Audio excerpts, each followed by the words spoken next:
খেলানো হচ্ছে, সেই নাটকবাজের প্রতিবাদে আমরা আজকে এখানে শিক্ষক সহ এখানে মানববন্ধন করতেছি। কিন্তু আগামীকাল থেকে আমরা সিদ্ধান্ত নিয়েছি, আগামীকাল ক্লাস সহ লায়ন্সের যত কার্যক্রম আছে সবকিছু আমরা বর্জন ঘোষণা করলাম এবং শিক্ষকদের সাথে যে মামলা দায়ের করা হয়েছে তা অতি বিলম্বে আপনারা উঠিয়ে নেওয়ার জন্য বিনীতভাবে আমরা অনুরোধ করতেছি। না হয় এর পরিণতি খুবই ভয়ঙ্কর হবে। সবাইকে আসসালামু আলাইকুম। ধন্যবাদ তামিমকে। এই পর্যায়ে একেবারে সংক্ষেপে দুইটা কথা বলবেন। শাকির সকাল থেকে অবস্থান করছে এবং অধিকাংশই আপনাদের সাথে লাইভ করেছে। আমরা ন্যায্য সৈয়দপুর আমাদের প্রাণের শহর, আমাদের জীবন মরণের একটি জায়গা হলো সৈয়দপুর।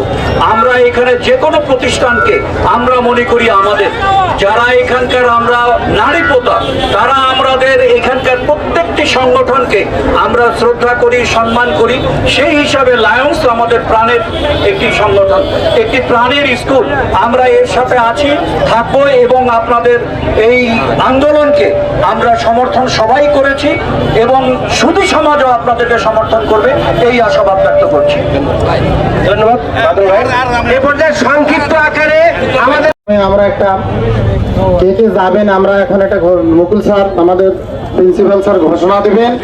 এই আলোকে যদি আমরা আপাতত যদি আমরা স্থগিত করতে পারি, আপনারা এটা সিদ্ধান্ত নেবেন যে কি করা যাবে। মুকুল স্যার এটা বিষয়ে পরামর্শ দেবেন আমাদের প্রিন্সিপাল স্যার। সম্মানিত সৈয়দপুরবাসী ও স্নেহের ছাত্রছাত্রীবৃন্দ, সহকর্মীবৃন্দ, যারা আজকে অক্লান্ত পরিশ্রম করে আমাদের প্রতি সম্মান প্রদর্শন করে আমাদেরকে সম্মানিত করেছেন, আমি আপনাদের প্রতি কৃতজ্ঞ।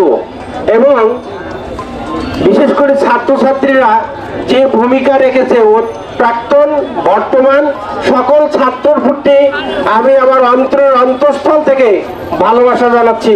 তোমাদের এই আমাদের সাথে সংগতি প্রকাশ করাকে সমর্থন করছি এবং তোমাদের এই যে ত্যাগ, এই ত্যাগ আমরা কোনোদিন ভুলতে পারবো না। আমরা তোমাদের কাছে কৃতজ্ঞ।